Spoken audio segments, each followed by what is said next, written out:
Thank you very much, Kamo. Thank you very much, ladies and gentlemen. My greetings to the chair of Rand Water, Advocate Shatse. Thank you very much for your presence. Let me greet the CEO as well, Sisi Pomozai. Thank you very much for your presence. Having done so, I just want first to say why we're here. We are here because we recognize that there are a number of, I would call it disruptions of water supply, but in fact, it is work that is being done in Gauteng, work that is being done in eThekwini, work by Umgeni Water and eThekwini Municipality, and work that is being done by our office in Gqeberha together with the city there. Now, we want to address these three areas.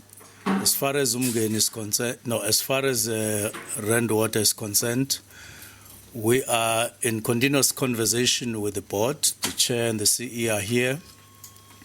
We are aware that they have been communicating with the residents of affected areas around Gauteng. And I want to take this opportunity that we are here to support them and the message that they are conveying and they have conveyed. I saw in the morning the COO of Rand Water was on TV making further announcements on detail in terms of places or areas that are going to be affected, but also dealing with the number of hours that the affected areas are going to be affected, but also dealing with exactly what is happening, what is that is being done. I want to highlight two things. The first one is to allay the fears of the affected areas and the people of South Africa generally, that we don't have a crisis of water. I see in various media from time to time, you come across the use of the word crisis. On average, we are not on crisis, in any crisis of water. But I know, quickly I have to explain this, that there are areas in the country that are either getting less than the required supply, but in some cases no water at all. And as far as those areas are concerned, we may talk about a crisis in those areas where there is no water at the moment. But we need to avoid exaggeration to say the whole country is affected, but is going through a crisis. But in Gauteng in particular, it's a question of the work that is being done for the number of hours, and then the chair and the CEO will explain what will happen to those homes that are affected in the meantime during those 54 hours. And we're inviting the public and everybody to be patient with us, to bear with us, and we want to apologize for any inconvenience that will be experienced by the people of Gauteng during this maintenance program that is going to be explained in detail here. But having dealt with that, I want to also get to the second point. Second point is to say we are going to keep a very close watch on whatever repair in terms of time and in terms of the levels of cleanliness of water after recovery, just to make sure that water that residents receive will be clean water again, and it will be enough supply. But we do need to say overall, as the people of South Africa, we need to get to this understanding that we don't have as much water as we need. In other words, the demand for water in the country and in all provinces, and in all districts and metros, and in all locals, is higher than what we have available as water. That doesn't mean that we're in crisis. It only means that when we go and open a shower, make up your mind, open up a tap, get in the shower and stop water as soon as possible. When you go and wash your teeth on the sink, don't open a tap, wire. Open it as and when you are ready with your toothpaste, and you clean your teeth and you stop water from flowing, because we just have to allow next door to have access to water as well. Water is life, and there's no one who should have more water than any other person. We should learn to actually conserve the water that we have, and we're appealing to everybody to be sensitive.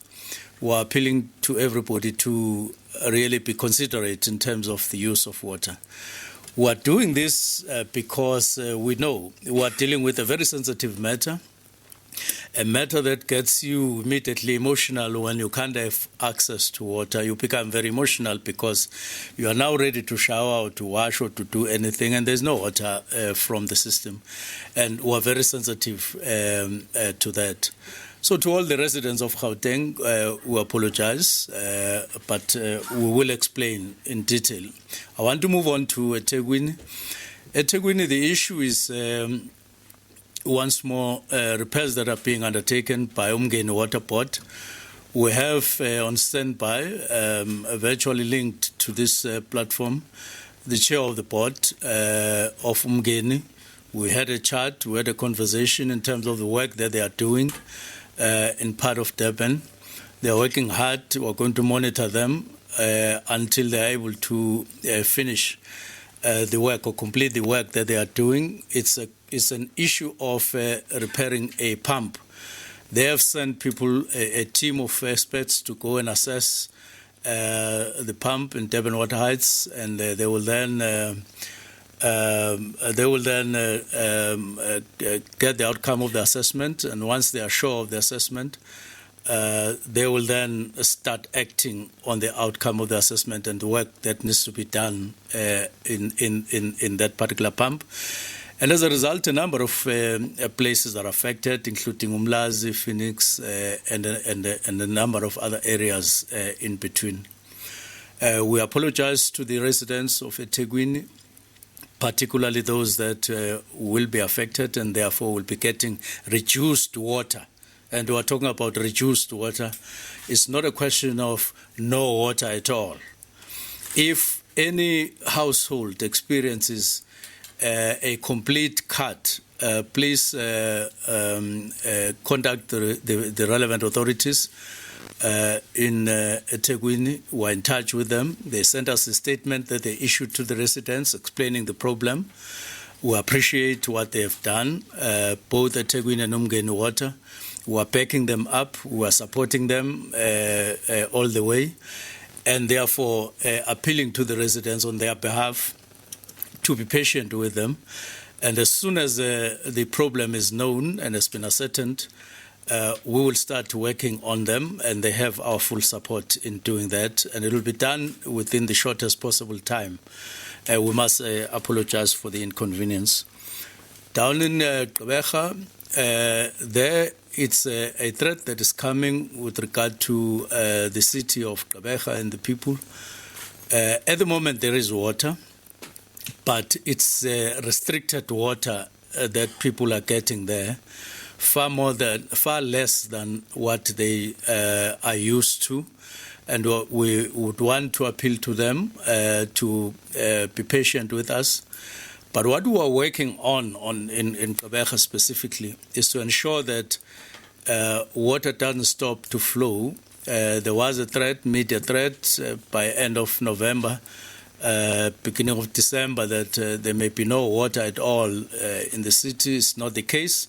The part that is affected is the western part of the city of Gqeberha, And what we are going to do to alleviate the problem in the course of doing the repairs and maintenance that we are doing there and are going to do, we will send water, mobile water, that is in mobile trucks, the water cans, and we will make sure that all the people at least get water on a daily basis. And we will be monitoring this in the duration of the problem until we overcome it. But what we are working on specifically, the Noordgedacht pipe that will supply finally water from the Orange River to Gqeberha is going to be underway. Phase 1 is done, completed. Phase 2 is done, completed. What we now have to do is phase 3, so that the whole of Gqeberha gets a clean supply of water without any disruption. Even though we still have to say, even at that time, we will have to make a humble request to people, and a very strong request, that there isn't enough water meeting our demand, even in that city. And therefore, we want to appeal to them to bear with us and to use water cautiously, because water will be restricted throughout the period, and even in future there is going to be reasonable restriction of water there. And so we take this opportunity to people of Gqeberha to say, please bear with us. Two things, as I explained: there will be trucks supplying water to the western part, but we are working on, from a meeting right now, we are working on phase 3, just to make sure that we allay the fears of the people of Gqeberha with regard to a supply of water. With this, I just want to once more say apologies to the inconvenience, but at the moment I want to call the chair of the board, Rand Water, who is with us here, to give more information on Rand Water, after whom there will be, she will call on the CE. Thank you very much.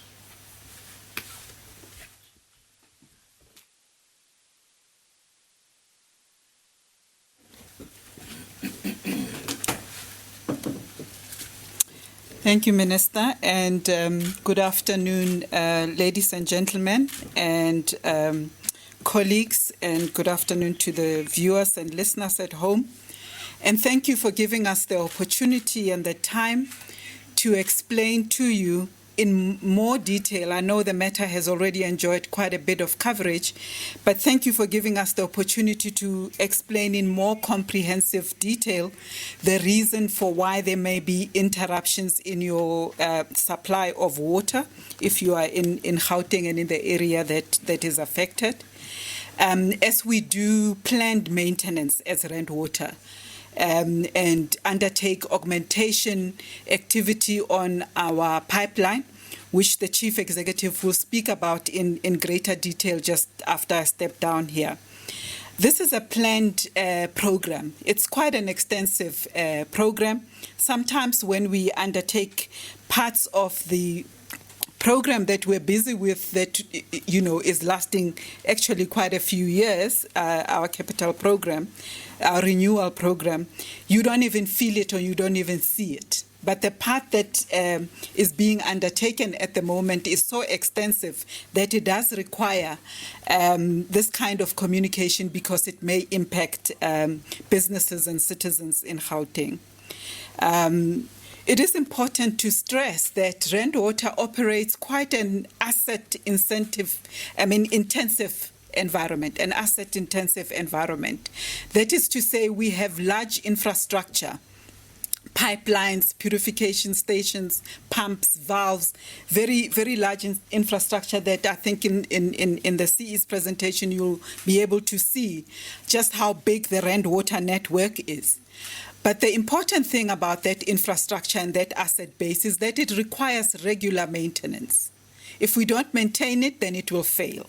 So, and in order to sustain its lifespan, we need to make sure that it continues to perform reliably. We do condition assessment on the infrastructure regularly. We test where it's at, and we test what kind of planned maintenance is required, or renewal or replacement even in some instances. And this is to ensure that we continue to have an appropriate asset base to operate from, to deliver from, and that it continues to be safe to operate. It continues to be energy efficient to operate, environmentally friendly to operate, and also that it meets compliance regulations.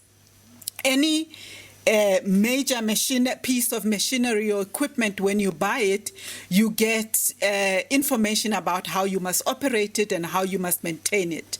And Rand Water is doing exactly that in terms of the augmentation program that the Chief Executive will speak about.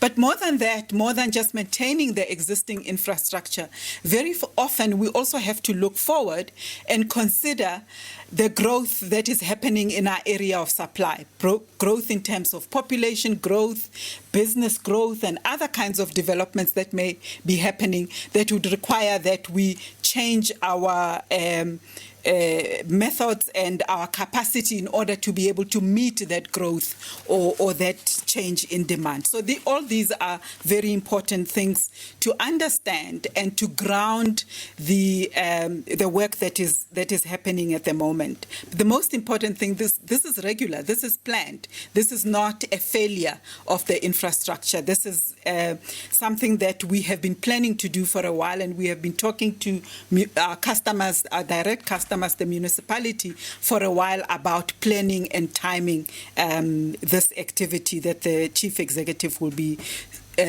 talking about. I'm sure you will be able to appreciate that it is better that we do these things in a planned way rather than reactively, which would mean we would have a situation where we're reacting to a maintenance issue rather than doing it proactively.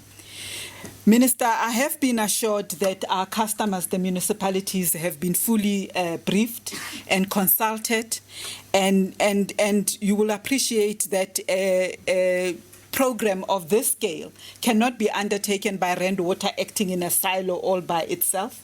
We do need to consult and cooperate with the municipalities and get them to be ready so that they can be ready where supply can get low, or areas can go without supply, that they are ready with the tanks and the other methods of supplying citizens and businesses. Yes, we are aware that it might affect citizens, it might affect businesses, it might affect places of service delivery, like schools and clinics and so on. We're hoping that the interruption will be minimal, but we do also understand, and we need the public to join us in this understanding that it is sometimes unavoidable when you're doing maintenance of this large scale, that some areas will go without water, and that you will need to do alternative supply. The program that we are doing, the maintenance program that we are doing on the B19 pipeline, as we call it, that the CE will be talking about, is to ensure that this pipeline, we extend its useful lifespan. Number one, we increase the capacity in order for it to be able to supply more. Number two. But also, we're also doing cost containment, because this improvement will ensure that this asset can operate in a more energy efficient manner. And as it operates in a more energy efficient manner, it means we're saving on operating costs, which I'm sure the citizens of Gauteng would like us to do. So what we are doing is really to increase efficiency, to increase longevity of the pipeline, the reliability of the infrastructure, to make sure that it continues to work properly and without cause for concern. But most importantly, we would like the citizens to understand that as Rand Water, we are in stewardship of this large infrastructure that we're talking about. We are looking after this infrastructure. We don't just want to use it for today, to supply water today, but we want to make sure that this infrastructure that is in our hands continues to be able to supply the citizens of Gauteng and beyond into the future. And so it's also about sustainability of the infrastructure and to use it responsibly and to take care of it responsibly. So that is the plea that I'm making, Minister, to the citizens, is to say that we understand the inconvenience, but please also do understand that we are doing what we actually are supposed to do, to look after the infrastructure. And at this point, I would like to hand over to the Chief Executive, Mr. Sipho Musai, who will go into more detail about what exactly is happening with the B19 pipeline.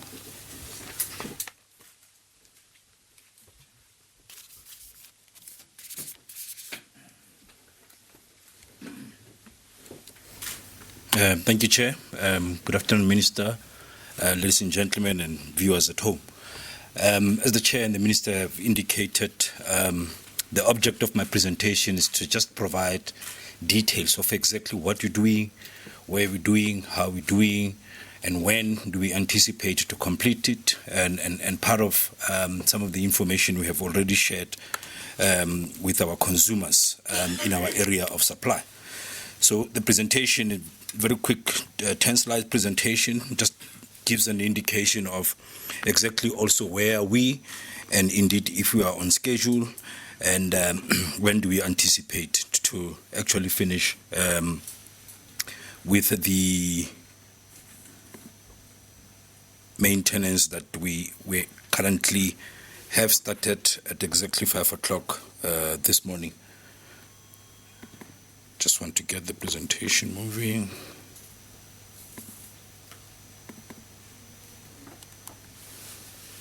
Anyway, it's not moving up there.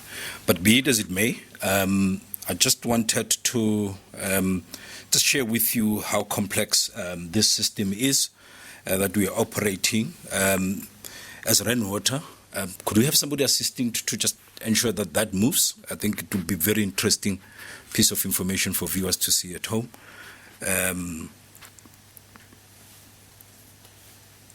Yeah, we are on our own. Yeah, the essentially, as it has been indicated, rainwater uses a network of pipes to supply water. Across the length and breadth of our area of operation, we've got about 3,500 kilometers of those pipes. Some of the pipes, and most of them, are drinking water pipes. Essentially, they take water from our purification station into the municipal reservoirs. But we do also have pipes that take water from the catchment. They call them raw water pipes. These pipes essentially take water, raw means not purified yet, from the Vaal River system, but mainly from the Vaal Dam. And these pipes convey that water into our purification works. We purify, then we distribute in bulk. The B19 and B11, I think one of the things that I also need to explain is that we give our pipes names. The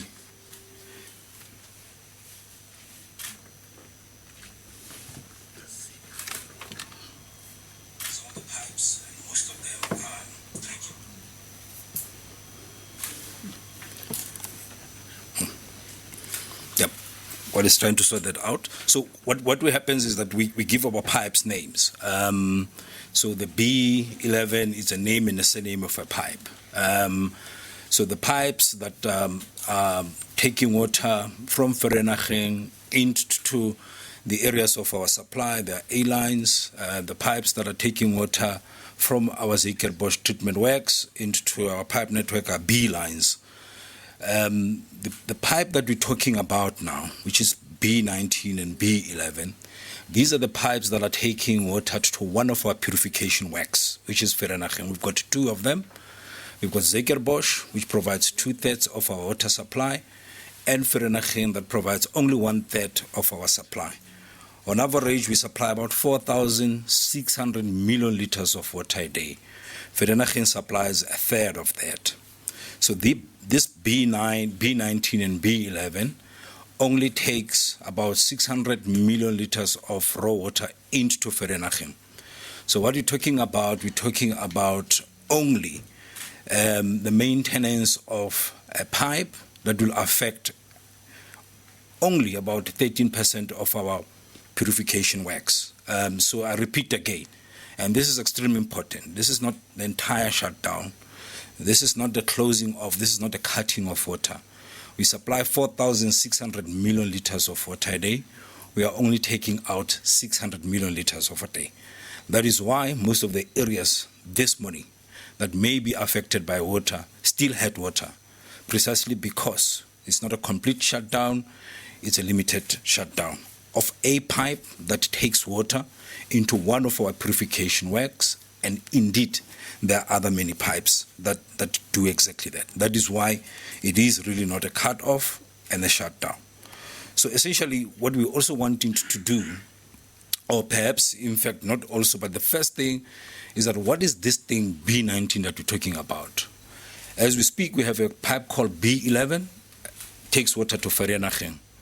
What we are wanting to add and do, as the chairperson and the minister is saying, is to add an additional pipe. In fact, we have added that pipe, one, to assist us to provide additional water, raw water, into Vereeniging purification work going forward. So it's an augmentation in that way. So we are adding additional pipes to augment and supplement the water.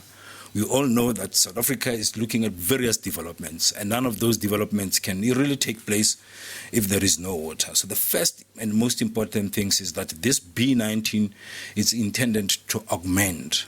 But parallel to that, as has been indicated, it gives us the flexibility to also shut other pipes down in future to be able to maintain the pipes that we have. So that's where the flexibility is coming through. So the second thing is the first thing is augmentation. The second thing is the issues of maintenance. But what we do, all our pipes are cross-connected, precisely because if we have a problem in one pipe, we are able to move water into another pipe. So the benefits are really threefold. We are meeting future demands by adding new pipe, but we are also giving ourselves an opportunity to refurbish and maintain going forward. But I think it's also important, lastly, to people to know that our pipes are cross-connected, so we can move one pipe to the other. So really this is actually a culmination of what you call a 10-year augmentation plan that started from 2009, where we are adding additional infrastructure and pipe network into the system. Many that travel and drive through the length and breadth of Gauteng, you've seen a lot of pipes. People were worried about what these pipes are, but indeed it's an indication that the tariffs are working for us, precisely because now we are aiding this infrastructure on the ground to not only assist us to ensure that we have water now, but to have water in the future through our augmentation plans. So in terms of breaking it down, this 54-hour maintenance, the first thing that we're going to do in these pipes is to isolate and drain them, the ones that are currently having water. After we do that, after scouring and isolating these pipes, we'll then start cutting the sections out so that we can be able to connect the new and the old pipes. Our estimation of the first portion is that it will take us 11 hours. I'm happy that the first portion of this maintenance has been done. It has been done around 8 hours. So we are on schedule. We are busy cutting down, cutting the existing pipes, the valves and the valve rig will also start coming in, and then following that we start welding in, we'll test. We anticipate, as we have indicated, that this will take approximately 54 hours, but we're still on schedule. And I just need to inform the members of public that we are doing pretty well, and then we hope so far, touch wood, that we'll complete the maintenance on brief and on time. So in conclusion, I just wanted to give that indication that the schedule, the maintenance is on time. We are on schedule, and we will continuously communicate together with our municipalities going forward, and should anything be of a need to communicate, should we have any delays. But so far, everything is going well. But I do need to emphasize what our chairperson is indicating, that we are at the point in time in our cyclical augmentation cycle where we are now tying in a lot of pipes. We are tying in all these new pipes that we have invested so much money over the years in to ensure that we have continuous supply. So it is a necessary inconvenience to give us that assurance in future that we'll have sufficient water going forward. Thank you so much.